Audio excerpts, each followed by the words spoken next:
Good morning, good afternoon from East Cavalry Field at Gettysburg, where thought I'd wear a funny hat today. So as of the rules I want to talk about when we go out on the tour the battlefields during the summer, always remember to hydrate. These are hot places without a lot of access to drinking water, so hydrate before you go out. Take a bottle of water with you when you get out on the battlefield. But it's chilly weather here in Pennsylvania in mid-November, so 32-ounce reenactors coffee cup filled with strong, hot battlefield coffee. Magic. I'm just going to leave that there on my car while I talk about today's tour.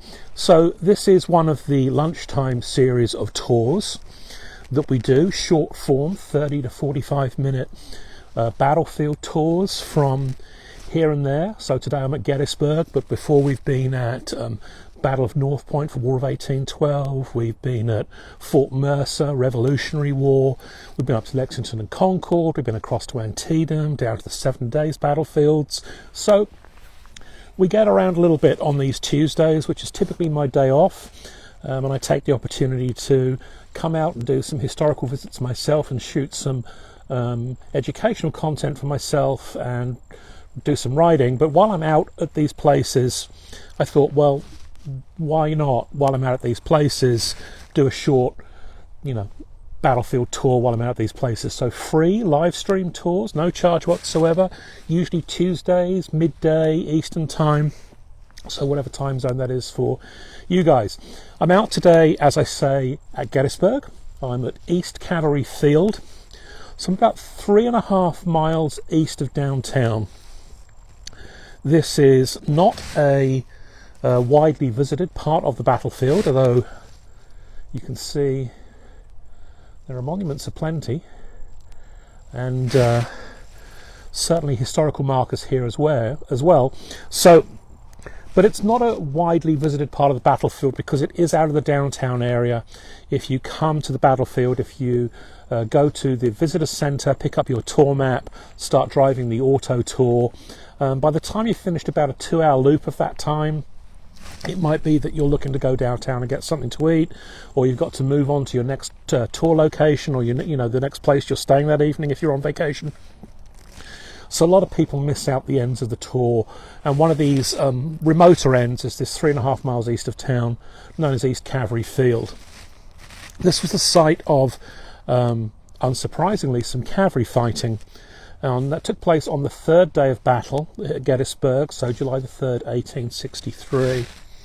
And it is a clash here between a single Union division, a cavalry division. It's reinforced, so it's got 3 brigades with it, instead of the Union cavalry's normal 2 brigades. So there's 3 brigades of Union cavalry here against all of Jeb Stuart's cavalry.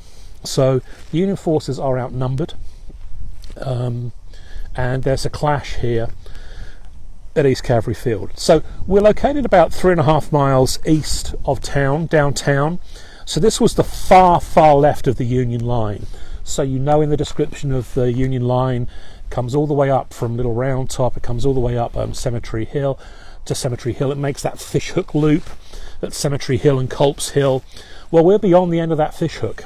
We're in open ground, and this was ideal ground here, flat open ground to the east of town, on which on the 3rd of July Jeb Stuart, in command of Confederate cavalry, having finally arrived on the battlefield to assist Lee's Army of Northern Virginia, this was ideal ground for him to attempt a flanking movement around the left flank of the Union line, so to go around the far end of that fishhook into open ground. What Stuart intended to do was get around that flank, brush aside any cavalry pickets or any cavalry troops that were out here guarding that, and that would bring him into the Union rear. It would bring him into the Union supply trains at the rear of Cemetery Hill, so into the Union reserves, cutting off the Army of the Potomac up on that ridge and wrecking havoc with their supply trains. It also opened up the paths to Westminster, where the Union supply depots were, and he'd be able to raid back down into Westminster and threaten the Union, not only their supplies but also their line of retreat. So this was Stuart's plan. Get out on that flank, get around the Union army, and brush aside any opposition, which he knew would be light, and get in behind the Union army. Opposing him is 2nd Division of the Army Corps of the North of the Army of the Potomac, and that normally comprises of 2 brigades. It's Gregg's brigade and McIntosh's brigade at that time, but they're reinforced on the day by a brigade from 3rd Division. They're reinforced by a brigade of Michigan cavalry commanded by George Custer. So there's 3 brigades of Union cavalry here on East Cavalry Field. I'm going to step out of the road because I see a car coming in the distance. I don't want to get run down whilst talking. So here out on East Cavalry Field, if you're in downtown Gettysburg and you go out on the Hanover Pike, if you go out on 116 and you head out towards Hanover on Hanover Road today, you'll come across East Cavalry Field. The action here was at the intersection of the Hanover Road and what was known as Low Dutch Road at the time. There's some back roads and toll roads that were on here that are maintained by the Park Service, but Low Dutch Road does run at an intersection there. So the Union cavalry came to this area on the evening of July the 2nd and kind of fell into position here, which put them in position down there at the intersection of Low Dutch Road and Hanover Road for action on July the 3rd. So I wanted to talk about one of the participants in this battle. So the main 2 participants, the main 2 protagonists in this battle that usually get talked about are, of course, Jeb Stuart, commanding the Confederate cavalry, and also George Custer. So whether we can just see beyond that tree line there's a big monument back there to the Michigan units, because Custer is famous here for leading cavalry charges into Stuart with his battle cry, come on you Wolverines, because he's commanding Michigan troops, so Wolverine being the state animal and the nickname of their units. So it's famous for Custer's cavalry attacks, his mounted cavalry attacks here, where he led from the front, wearing a red scarf, flamboyantly obvious to any Confederate artilleryman that was trying to pick him out, and any Confederate trooper that wanted to strike him down. Custer had 2 horses killed underneath him that day in the hand-to-hand fighting. And it's famous for those cavalry charges. But that's not really what won the battle here, not won the fight here on East Cavalry Field. It was an important part of the action. It contributed towards the Union victory here on this part of the battlefield, but it was not ultimately what won the action. And Custer, although a flamboyant participant and a well-remembered participant, was not really the person that sealed the Union's success here on the battlefield. The brigade that sealed the success here on the Union battlefield was a brigade led by Colonel John McIntosh. Now, John McIntosh is an interesting man. The family had southern connections. He was actually born in Florida, but had moved north, and he'd served as a young man as a midshipman in the United States Navy, but had not continued his naval career. He'd left the naval service, he'd gone into business, and was a businessman in the north at the beginning of the war. When the war came, he volunteered for service and received a commission in the 2nd Dragoons, which would become 2nd US Cavalry.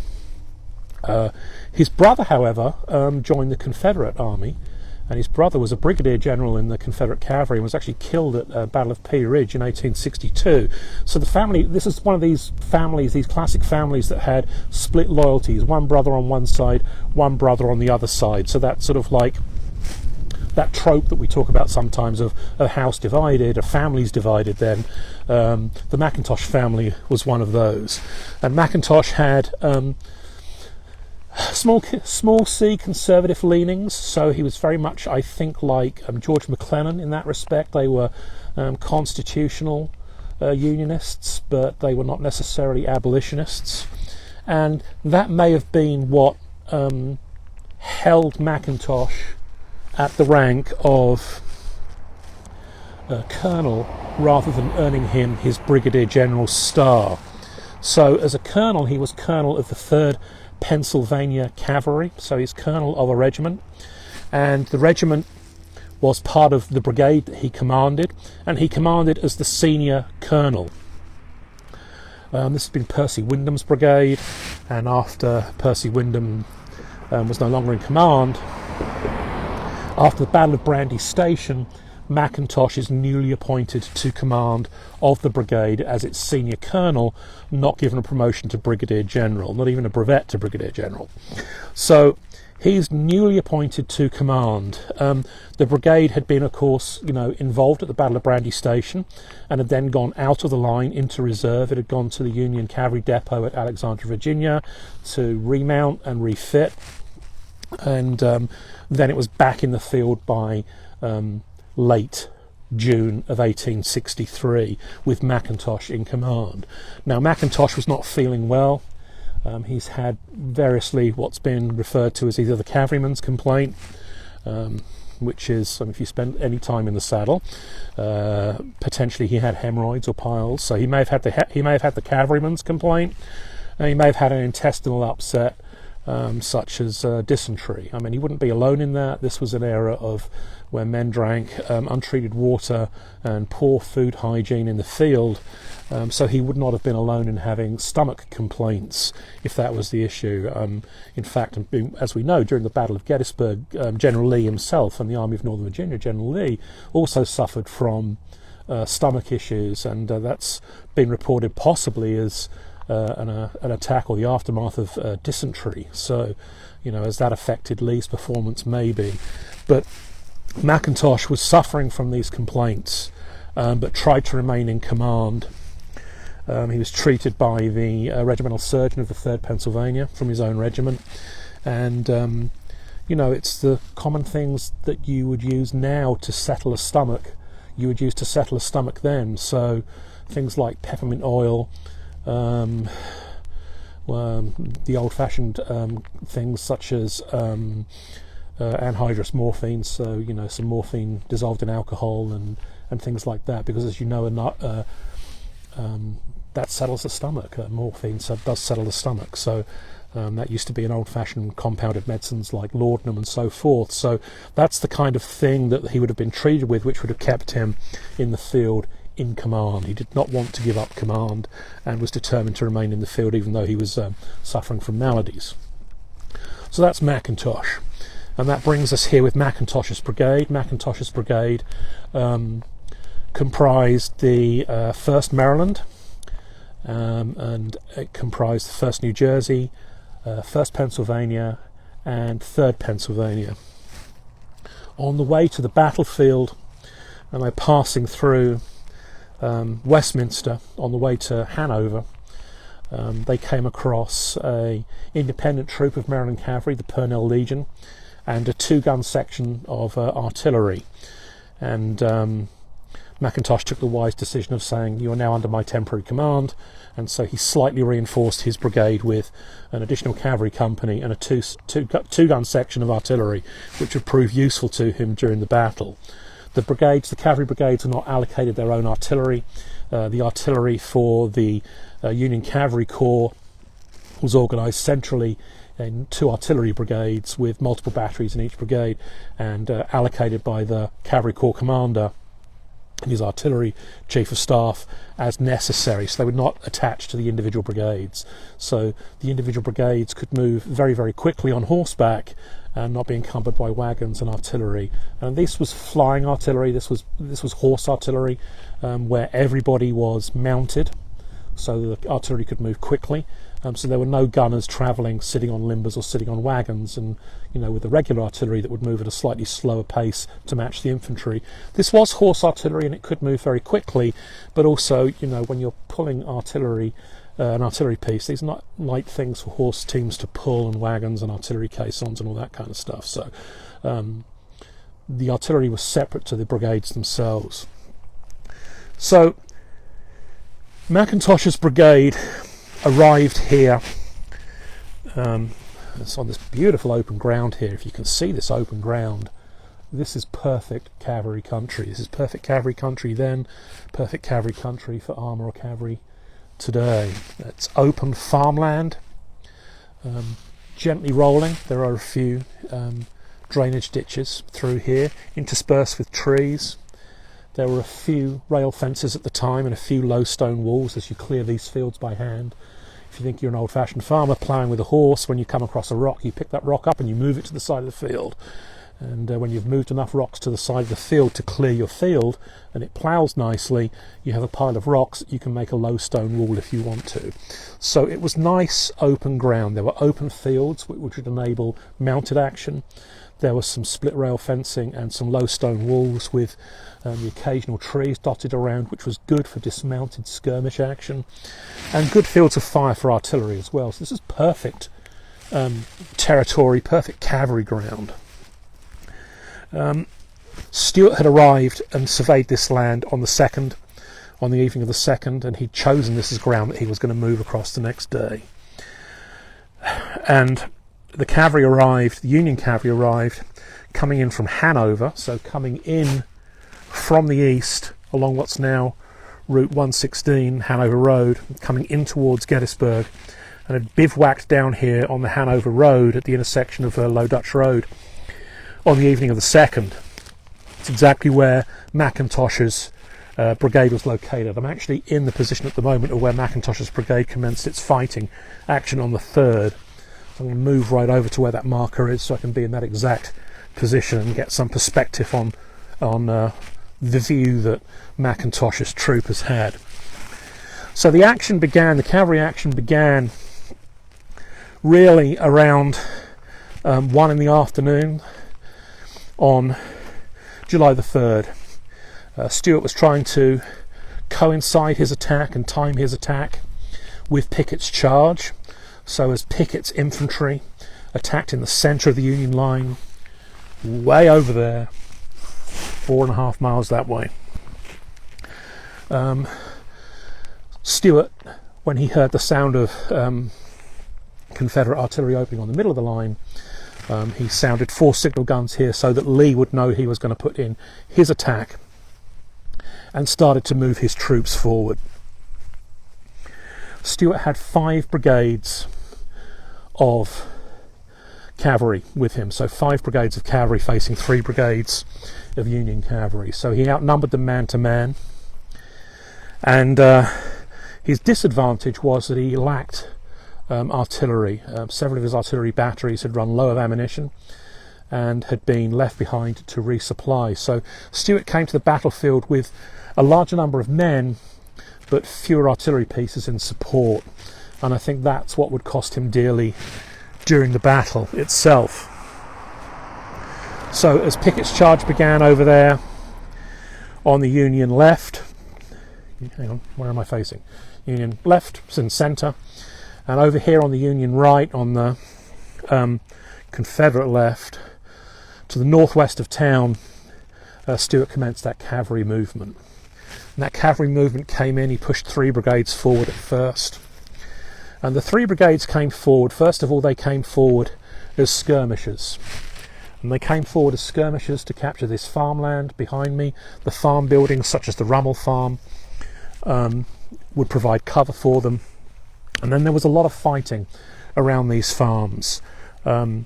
Custer's brigade sent forward dismounted troopers of the 5th Michigan. McIntosh sent forward dismounted troopers of the 1st New Jersey. So there was some fighting along the fence lines, along the edges of the fields, behind trees, between dismounted cavalry troopers here. McIntosh's men began to run low on ammunition. So when you think about the ammunition that men carry on them, it's not actually that much. When you look at a cartridge pouch, you're talking, you know, these men may have only had 40 to 60 rounds per person, and you can fire that pretty quickly. Custer's men were armed with Spencer repeating rifles, so they were actually firing even faster. But even if you've got a conventional cavalry carbine that you're using, and you're firing and you're reloading and you're firing and you're reloading, you can go through ammunition at quite a pace. driving a little fast. I'm out of the road. So his men, as they were engaged in this skirmish action, firing and moving, and contesting this ground dismounted, began to run low on ammunition. As they began to run low on ammunition, McIntosh sent forward the 1st Pennsylvania, also dismounted to relieve the New Jersey troopers. So the Pennsylvania troops took over that fight. The New Jersey troopers were able to fall back. They're trying to replenish from their horses, so they would have carried additional ammunition in their haversacks, in their saddlebags, so as they come back and they get back to their horses, they can replenish their ammunition somewhat. But the fighting now becomes more intense. The Confederate artillery holds high ground, holds the ridges just beyond us. So the limited Confederate artillery that there is on the field that day does hold high ground and have good field of fire, and the Union artillery is in much lower ground and doesn't have as good a field of fire. So it has greater fire coming in because there is more of them, throwing more shot across this field, but the Confederates have a better field of fire because they have the high ground. And it's again the importance of terrain within these battles, and why it's nice when you get out on these battlefields to walk around and you can actually see that ridge and think, oh yeah, you put a 12-pounder Napoleon up there, or you put a 3-inch ordnance rifle up there, yeah, you're going to get a really good view. Whereas if you're down here and you're Pennington and you're down there on the corner of Low Dutch Road, and you're kind of like looking up and around and also trying to see over a farm, you have a much restricted field of fire. So it's often good to get out on these battlefields. It's why it's nice to get out on them and actually walk the ground and experience that terrain for yourself if you can. So you can't really get that from a map, but you can get it when you're out in the field. So the attack had gone in, the Confederate pressure is now mounting. This is now where we get the famous cavalry charges from Custer. Stuart becomes very frustrated at the slowness of his dismounted troopers. So he's pushed forward dismounted troopers that he thinks are going to dislodge the Union cavalry here, break a gap in the Union line, and then he's going to push mounted troops through at a rush. But his dismounted troops have not been able to force a gap, so Stuart gets very frustrated. This battle's been going too long for him. He wants to get into the Union rear, and so he decides he's just going to push forward with mounted troopers. So he starts to push forward his mounted troopers to sweep aside these skirmish lines, these Union skirmish lines, and just slam into the Union line down there on Hanover Road, break that line and get into the rear. This is where Custer then leads those mounted charges with his Michigan troops, come on you Wolverines, and launches cavalry charge, followed by a cavalry charge, and there's some bitter hand-to-hand fighting in this open ground out here between mounted troops. Now Custer's men are outnumbered. Stuart deploys his 2 reserve brigades, Wade Hampton and Fitzhugh Lee, who are coming in from over this direction. And that will force Custer's troops back. Custer can't hold against this increasing odds. Custer's he's got 1 brigade against effectively 3-4 Confederate brigades hammering him there in mounted action. So Custer's doing the best that he can. He's leading these cavalry charges. He is slowing Stuart down. And in slowing Stuart down, that gives enough time for McIntosh, in the position that we are now, kind of parallel to Low Dutch Road. McIntosh looks around to see whether he's got any reserves at all. Particularly he's looking for his 1st Maryland Regiment. That's a strong regiment, 11 companies. Actually, no, 10. They haven't raised the 11th until later that year. But he's looking for this 1st Maryland Cavalry Regiment, strong regiment of cavalry, but it's nowhere to be found.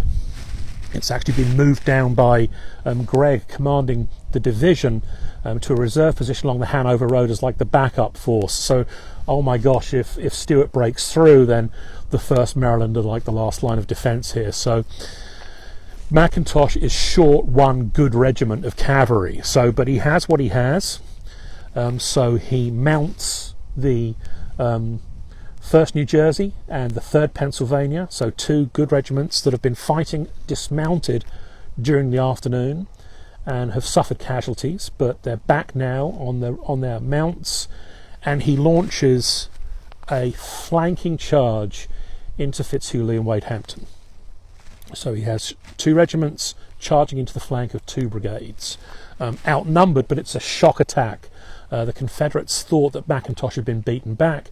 They thought McIntosh's brigade had been beaten back to the Hanover Road, and they thought the Union cavalry were being swept from the field. And just as they think that this is about to happen, Stuart has thrown in his reserve of these 2 brigades. Wham! Into the flank rides the 1st New Jersey and the 3rd Pennsylvania. There's some heavy fighting here. Completely shocks Fitzhugh Lee and Wade Hampton. Wade Hampton receives a bit of a head wound here, so not a good day to be Wade Hampton, that's for sure. And the Confederate brigades, these 2 reserve Confederate brigades, are pushed back, and at the same time in the centre, the Confederates are pushed back as well, and in some disarray because the attack has not gone to plan. They haven't broken through as they expected to break through. They're pushed back to the ridge lines where their reserve has been and where their artillery has been, and they take up positions on the ridge line there. Now the Union forces are in some confusion down here. They've been fighting now for 2 or 3 hours, and they're taking casualties dismounted. They're taking casualties in mounted actions. So you've got wounded men, you've got loose horses running around.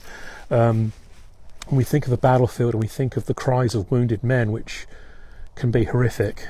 I don't know if any of you are horse owners, and if you've ever heard a horse just even cry out in pain when a farrier lifts a lame leg. A crying horse is terrifying.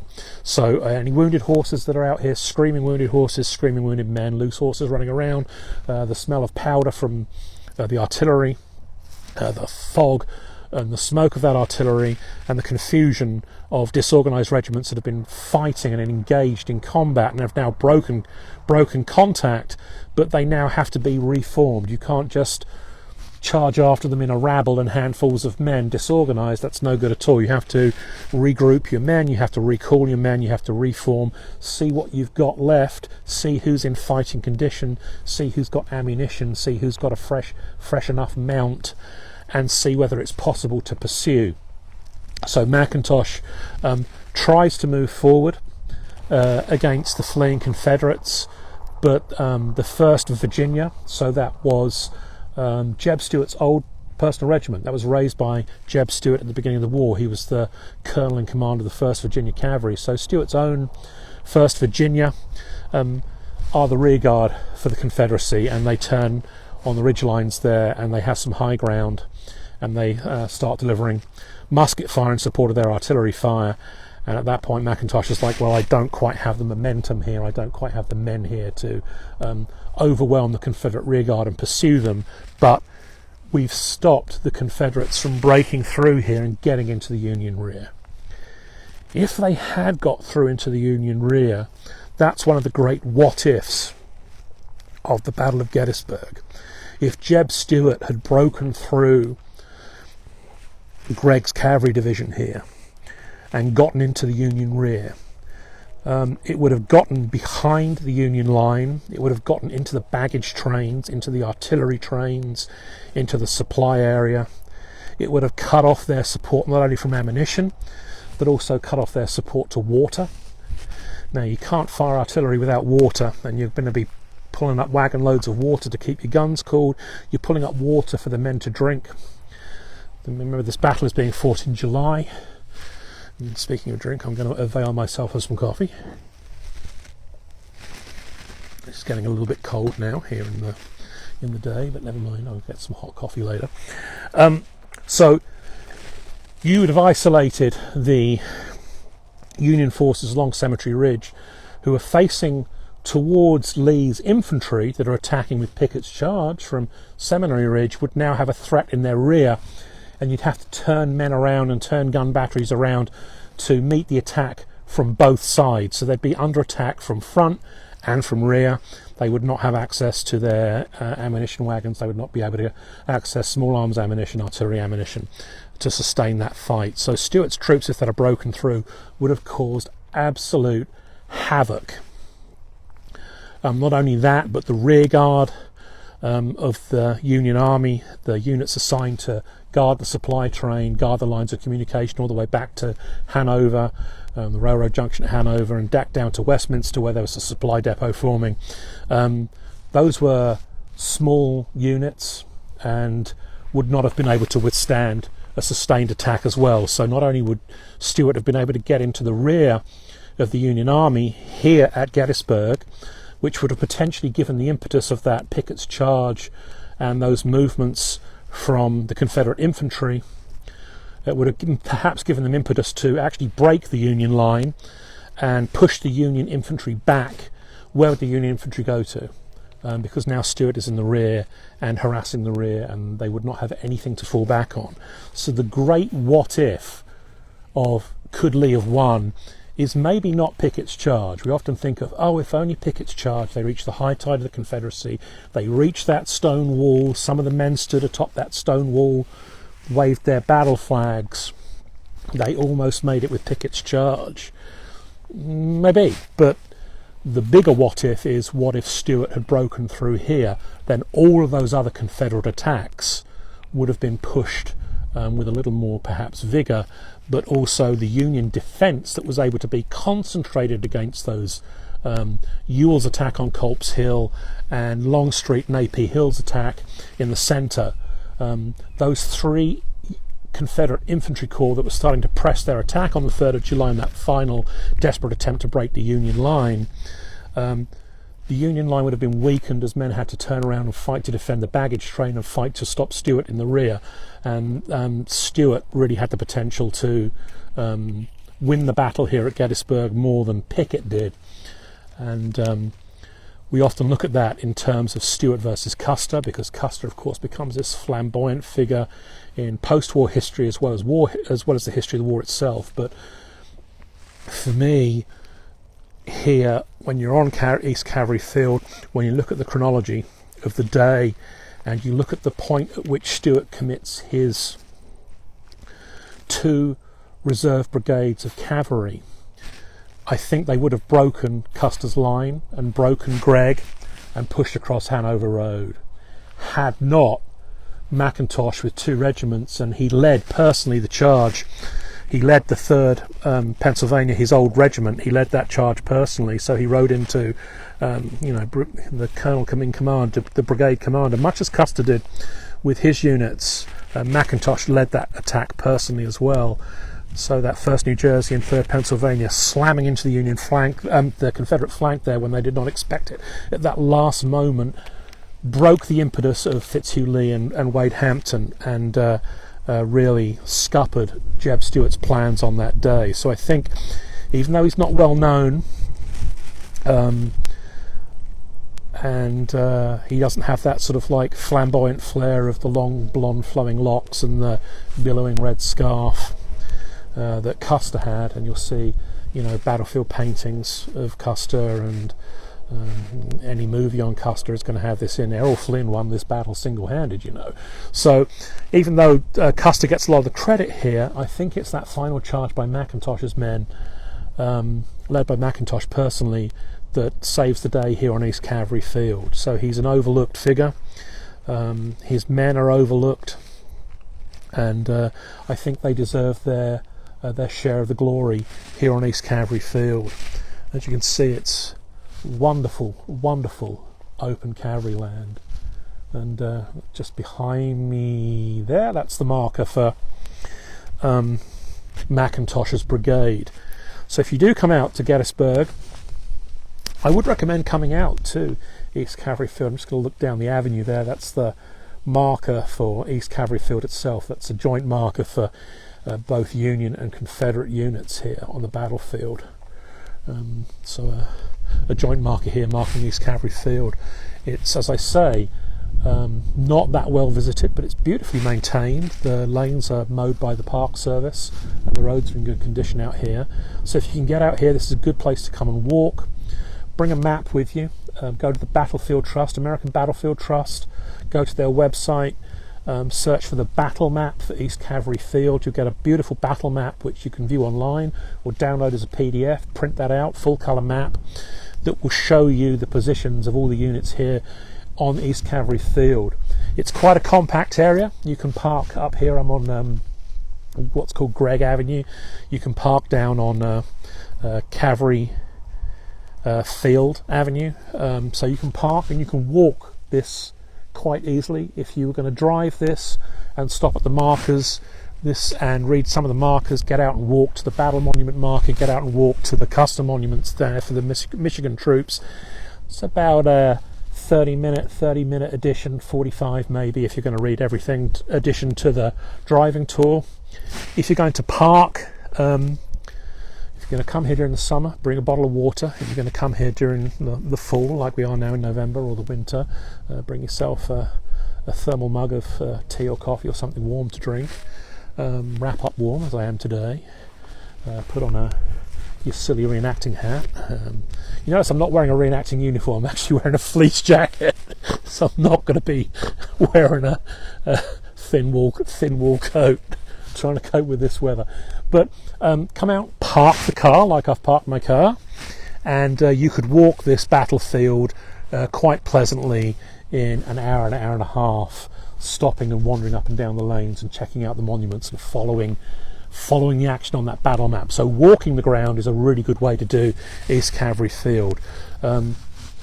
Traffic does come through here, farm traffic comes through here because these are still active farms, so people are driving through here to get access to and from the farms,